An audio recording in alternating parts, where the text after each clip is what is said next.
Greetings gastronauts, this is Keith Cooks, I'm Keith, and today I'm going to show you how to make a delicious pork terrine.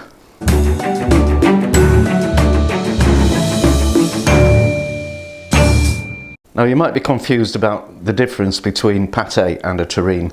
Basically, terrine is the name of the vessel that you cook the meat mixture in, although terrines tend to be coarser and more like meat than pates, which are generally smooth. Anyway, it's delicious, so let's do it. Ingredients for the terrine: I've got 300 grams of pig's liver, 200 grams of pork loin, half an onion, a teaspoon of thyme, a splash of dry white vermouth or vermouth, I don't know how you say that in English, a teaspoon of mixed peppers. These are black, white, red, and they've been sitting in red wine vinegar for a few hours. And also you will need something like a loaf tin to actually cook it in. Oh, and bacon, enough bacon to line the terrine tin. So to start with, we need to chop the liver quite finely, and we need to finely chop the onion too. I've got a knob of butter melting in a frying pan. I'm just going to throw in the onion and the liver and let them saute for about 5 minutes. So we're not aiming to fully cook these, we just want the liver to lose its redness and the onion to soften a little bit. And while that's going on, I'm going to shred the pork, well, chop the pork as fine as I can. You could actually use, I've done this with my honey roast ham previously, and it's pretty fabulous, but I haven't got any of that ready. You could also use belly pork, which is nice and fatty and gives a good texture and flavour.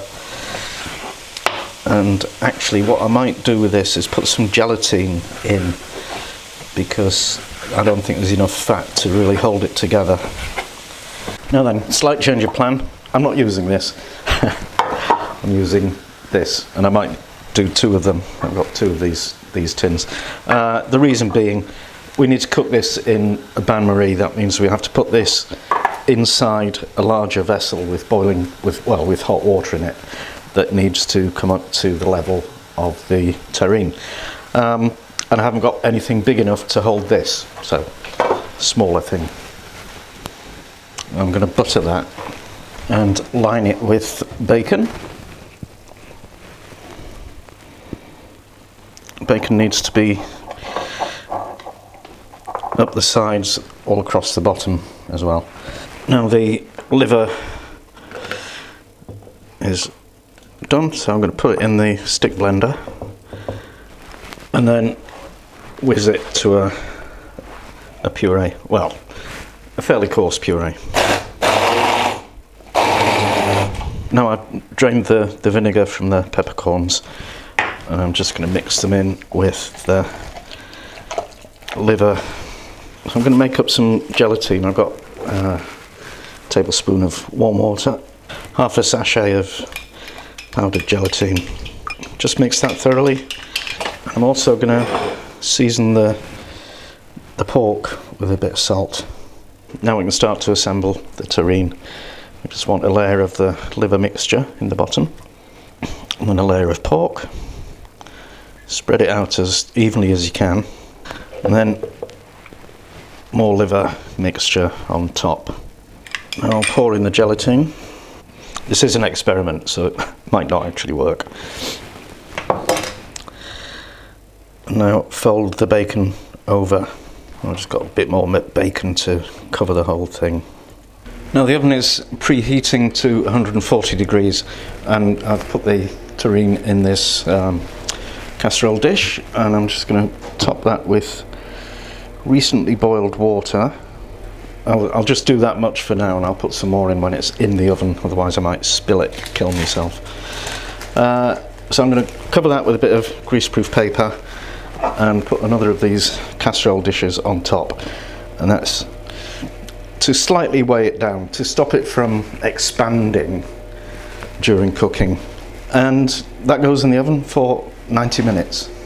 Okay, here's the terrine completely cooled down. In fact, I left it overnight, so it's the next day, and we'll just release it from the tin.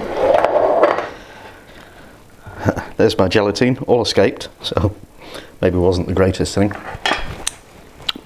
But ooh, that tastes good. And ooh, this looks good. So let's try it, shall we? Now then, here it is, our fabulous terrine. So let's add a little bit. Oops. Oh, it's lovely. It's so rich and meaty and lovely. I like it. You'd struggle to find anything like that in a shop, wouldn't you? Great stuff. And that's that. Hope you enjoyed it. Now please share it with all your friends on social media. Subscribe to this channel, follow us on Facebook, Twitter, Pinterest, and don't forget the amazing website that has all the details of all the recipes. And thank you for watching. Come back soon.